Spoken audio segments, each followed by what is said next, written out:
Okay, so we're going to start with your first substantive question of the day that's going to get us started in our journey towards better understanding community-engaged research in this moment. So I think you can use the same QR code, and the question this time is, how important is community engagement in achieving the goals of population health or the health of communities and groups of people?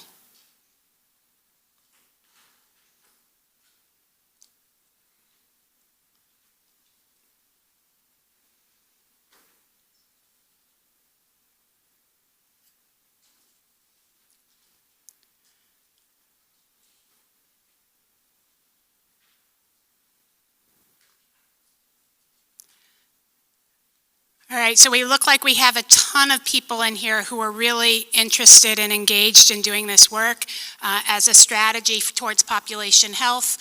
Thank you for being here to talk about the topic. I am honored today to have the opportunity to introduce our keynote presentation speaker, Dr. Eliseo Perez-Estable. Dr. Perez-Estable has been a friend of UCSF for many decades. He practiced primary care internal medicine here for 37 years, during which time he became a nationally recognized leader in improving the health of racial and ethnic minorities through effective prevention interventions, understanding underlying causes of health disparities, and advancing patient-centered care for underserved populations.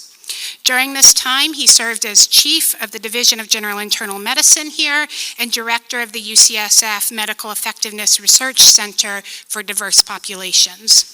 In 2015, Dr. Perez-Estable became director of the NIH's National Institute of Minority Health and Health Disparities, NIMHD, which conducts and supports research to advance knowledge and understanding of health disparities, identify mechanisms to improve minority health and reduce health disparities, and develop effective interventions.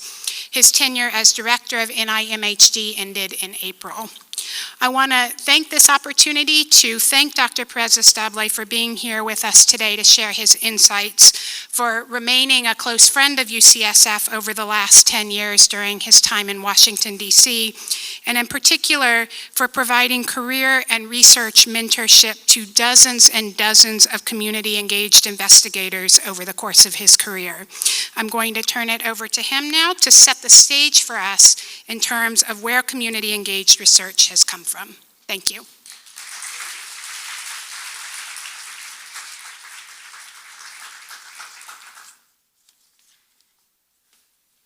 All right. Well, good morning, everyone. It's a real honor to be back at University of California, San Francisco, and I came here a few times as director, and so this is the first time I return in my current status, and I hope to share a few thoughts with you today. Not a whole lot has changed from my perspective, but we'll see, and then be with you for much of the day. So I'd like to start with the idea of, as a scientist, what can science do to really reduce health disparities? And we start with standardized measures. And being in community engaged research, this is really critical. Everyone always talks about, oh, this is soft science, it's not real science, the real science is happening over here. Well, we can be just as real, just as hard as any science, but we need standardized measures, common data elements that affect health, and people can't just make things up as they go along. A second point is big data is really important. And if we get standardized measures, then we can have more big data that we can really merge. And I'll show you some examples of that. That goes true for geography, the geospatial data, the population data, how people feel, how they behave, as well as the clinical data.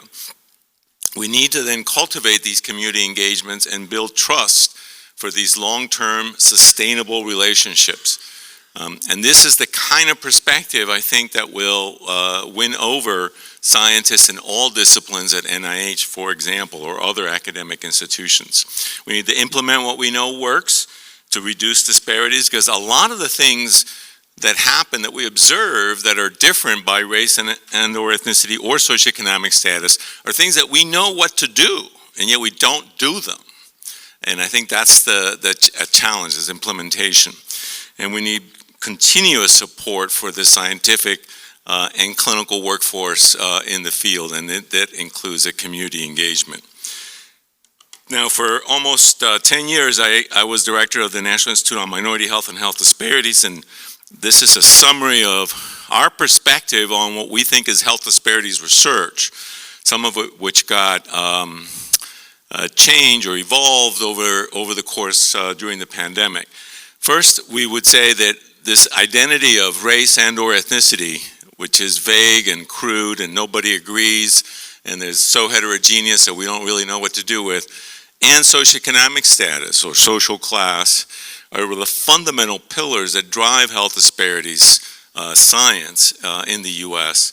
And I think, in my way of thinking, where you live, so the geography, the place of residence becomes almost an equal partner of these other two individually derived measures, the third one being geospatial, where you are, where you live.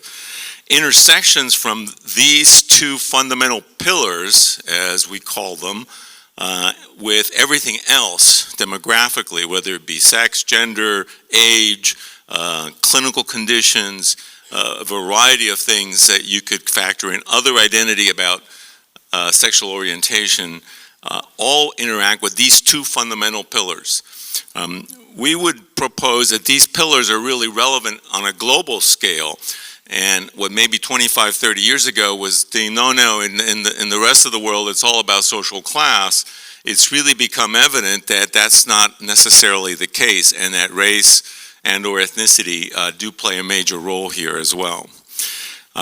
We also have agreed that the way to do comparisons of where we are is to create aspirational goals. Say, okay, this is where we should be as a population. What should be the death rate from breast cancer, for example, and then aim for that goal for all populations. Not assume that white individuals in the U.S. will have the best outcomes, because they actually do not. We did an analysis with Daryl Gaskin and Tom Levis looking at the economic burden of racial, ethnic, and educational health disparities in the U.S. We published this in JAMA a couple years ago. And you can see that the cost of these racial and or ethnic disparities approaches $500 billion. Now, take 10% of that, that's the NIH budget, roughly. So we get the sense that there's a lot of money in the system that could be saved. Now, we're not going to be able to save $1 trillion or $500 billion, but if you just save 10% of it, what you can do with with that kind of budget. This was an update of something they had done previously. Here's an example of the use of a residential segregation measure, the index of concentration at the extremes, and associating it with all-cause cancer mortality rate, and seeing that the least privileged areas compared to the most privileged areas, you see a difference in cancer mortality that's about 15-20% of the gradient across the board. This is assuming all the other individuals, you're doing the 3,110 counties in the U.S. So the power of place, I think, is something important to leave as a message here. NIMHD does have a social determinants of health measures repository. I did confirm this before saying this here today. It's the Phoenix Toolkit. We went through 2 full cycles of this, where a panel of experts vetted measures that we agreed with. There's going to have to be ongoing revisions, because the basic question on asking about race and or ethnicity evolved with the SP 715 dictate a couple years ago from the census. But that aside, there's also a lot of structural, what we call structural social determinants of health, things that are more in the community: affordability, health insurance, water quality, et cetera. You see some of the ones listed there. These are on the website. They're standardized. They've been vetted by a panel of experts, and we pointed all of our grantees to this resource and encouraged people to use them. We didn't quite get to the point of requiring it, but we're moving in that direction with the idea of making data repository. NMHD also embarked, and this is still active, in the Science Collaborative for Health Disparities and Artificial Intelligence Bias Reduction, led by one of our staff members in collaboration with Nursing Research Institute, as well as the Office of Data Science Strategies and the Office of the Director. They were doing informational and didactic seminars, webinars every 4 to 6 weeks or so. That's still going on, and SHARE has brought together a whole bunch of public use data sets with analytic tools, particularly for less resourced institutions and investigators to be able to access and use and do analysis within that environment. And this is still ongoing from NIMHD. Now, I made up these principles of community engaged research in talking to my colleagues several years ago. And one of the things that happened during the pandemic was that the understanding that one really needed to know what to do with our communities was really became obvious to NIH leadership, at least at the time. And I'll show you our examples of that in a minute. But first, the idea, and we call it, I prefer the name, the community engaged research, that is in full partnership with community members, scientists, and government. That of course already runs counter to what most scientists had always done, is they came up with the idea, the plan, and then they say, where do we do this? And we find the people, whether it be a clinic or a community or a place to be able to do it. Well, this is really requiring, well, maybe you have ideas, but let's talk about it and see how we evolve. That we really need to listen to concerns and problems together and decide on how to move forward on a research plan. Now, this isn't entirely a blank book. Scientists come to the table with ideas, just like community members come to the table with ideas. And I think in that discussion is where you really get the outcome of interest to work. And maybe adapt some to make the research plan fit into what the priority concerns are for the community. The most important components are this sustainability over time. The idea that the project lasts for 5 years or 3 years and that's it, you're done and you leave. And that's not the way things work. They have to work with a sustainable relationship over time.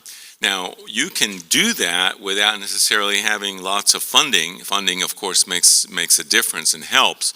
But it does mean investing effort, building personal relationships between leaders in academics or research and leaders in a community. And I think that's where we have often not been as good at doing it. Shared governance as how to move forward, and then creating this partnership that is built on trust and mutual benefit. And then, of course, providing tangible funding support. I'll just say a few highlights about the RADx UP initiative, the Rapid Acceleration for Diagnosis for Underserved Populations initiative that was part of the pandemic. Remember that? That's something that is in many of our distant memory, rearview mirror kind of thing. RADx UP came out of an effort that really evolved from Francis Collins saying, well, we need to do something about testing in the community setting at a time that it was becoming evident that African American and Latino populations in particular had 2 to 3 times the mortality rate from COVID-19 infection compared to whites or Asians, with some elements of American Indians as well. And what could we do? Congress had appropriated $1.5 billion to NIH in order to develop testing. That happened. All those rapid diagnostic tests that we can now get for $10 in the pharmacy were part of that process. But some of the funding was invested by NIH leadership in this community engaged project. And I was the co-chair along with Richard Hodis, director of National Institute on Aging. So we supported 142 projects for usually 2 or 3 years, with the idea of creating this community-engaged network and partnerships between communities, academics, getting people tested. It was the narrow lane of testing research, so we weren't able to do all the things we wanted to do, so it was somewhat limited in that way. We had a terrific coordinating center that helped a lot, and when you think about, we got almost 80%, about 80% of the projects collected these common data elements that we sent to them. We didn't have the opportunity to say, okay, let's all agree on what the common data elements are like we would do now. It would take probably the better part of a year to get to that common ground with researchers across 20 sites, not to say 140. And so this had to be done very quickly. And of course, there was a lot of pushback. Oh, we can't do that. We can't do this. We can't. And I heard a lot of it. But when I thought about it, at the end of it, 80% of the projects actually implemented the common data elements that we recommended. Over 500,000 people had data collected from them. Most of them got tested. The Coordinating Center created resources, provided small grants. There were literally dozens and dozens of publications from this effort. And it was really a mechanism to disseminate this science-based information and return results to communities.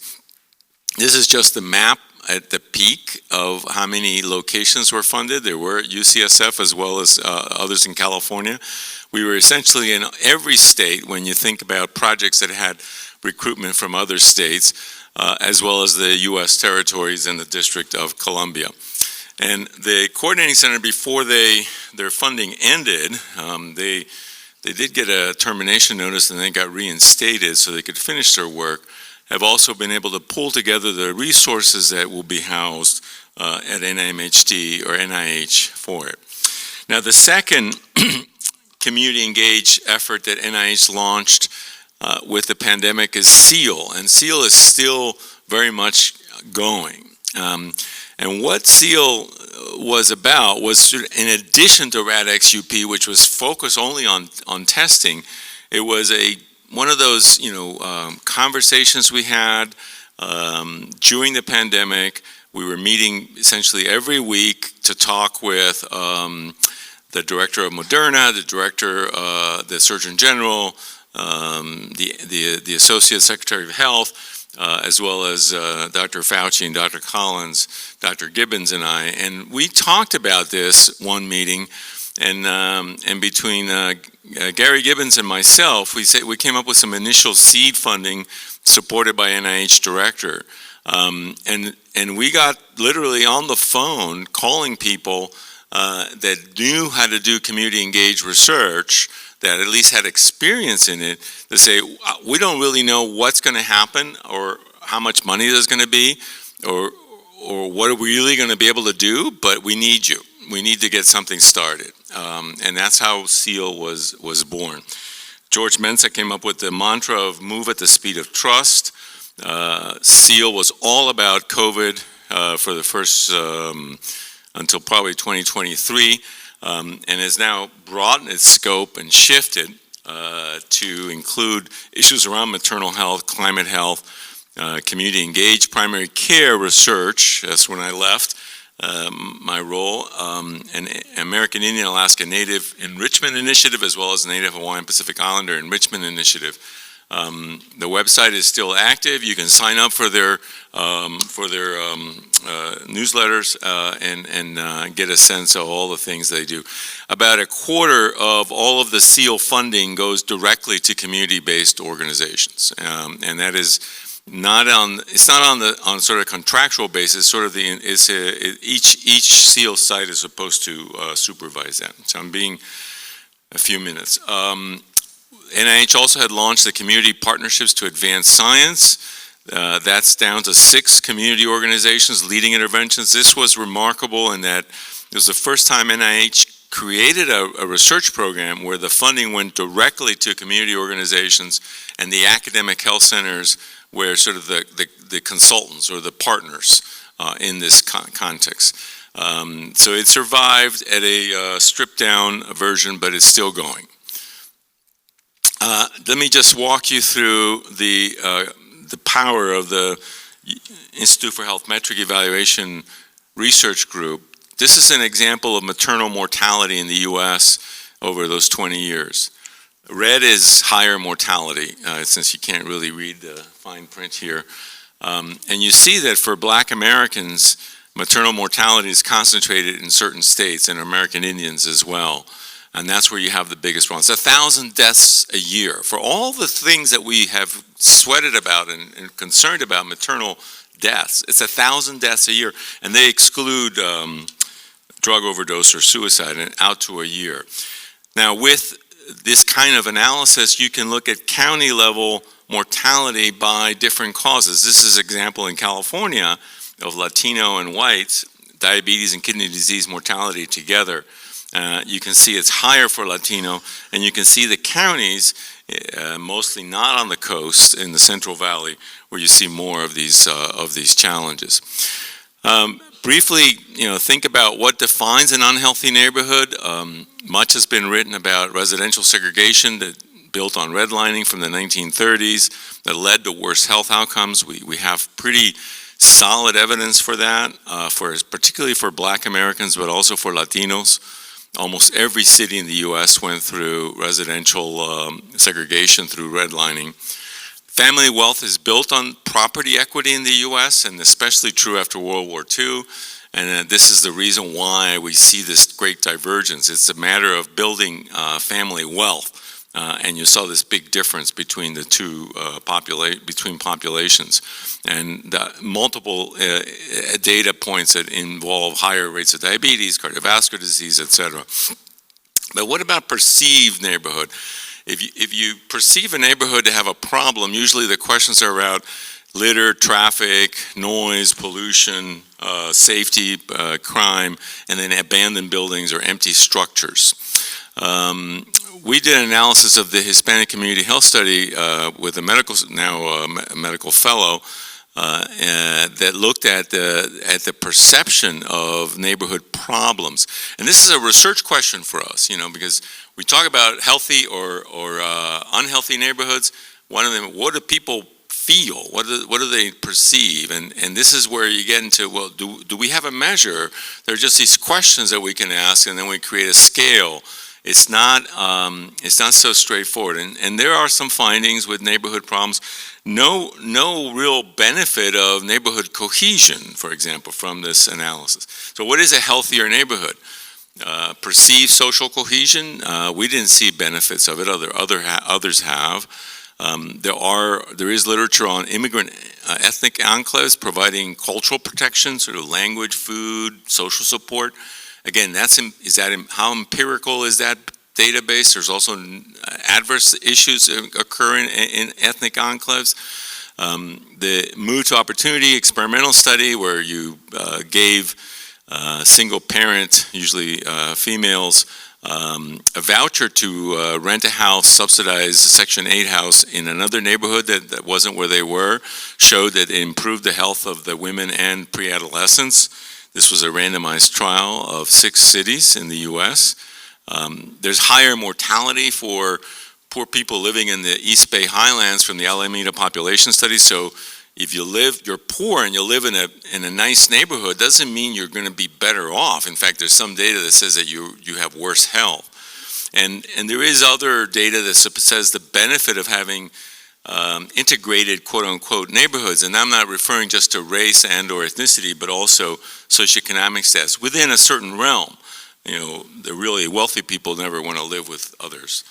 I'll skip this. This is an indication that neighborhood cohesion did matter to decrease diabetes in Latinos with food insecurity. And so I think that the future of community engaged research is going to need to address some of these questions, and there are many others I'm sure you can come up with. How do you incorporate geospatial data into what we do? How do you balance that with what people feel, which is really matters, how people feel.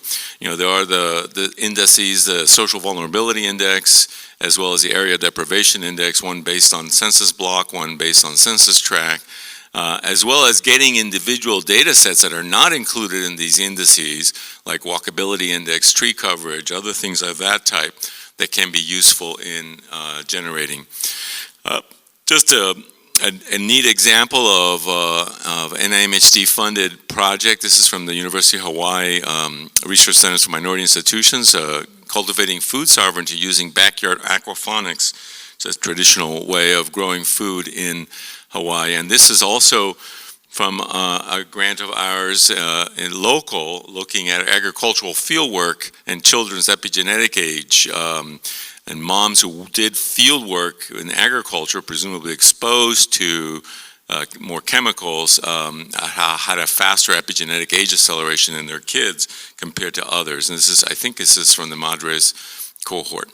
So I'll just end with some general recommendations. I think when we think about community engaged research to reduce disparities, we need to shift to population health that's really built on the foundation of strong primary care. We didn't talk about health care, I didn't today, health services, but this is all a continuum. You can't separate the two. We need to recognize the importance and value of good health, and not just good health care.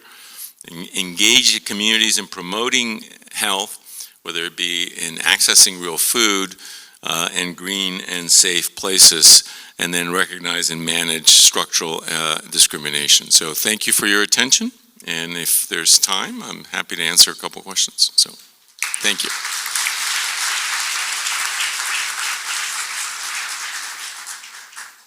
I'm going to give us the opportunity for one quick question, and while that's happening, people along the back, there are lots of seats up here. Please come in. Can you raise your hand if you have a quick question for Dr. Perez-Estable, and he is going to be around today as well if you have other questions. And while that's happening, can our panelists for the next panel please come up here? Dr. Collard, would you like to ask our question? You know what? There should be a mic on its way, but let's just do this because you're right here. Okay, thanks. So thanks, Eliseo. Just quickly, thank you for your decade of service at NIH and the many years before. I knew you here when you were here. My question for you is about moving forward with NIH-funded research in health disparities. Can you comment either specifically on the direction that the new NIH director has, announced as a priority for health disparities research, and I think he calls solution-oriented approaches, or if you don't want to comment on that specifically, for those of us in the room who are looking to continue this work and wanting to maximize our opportunities for federal funding, can you just provide a word or two of advice or guidance on how to move forward and what to emphasize?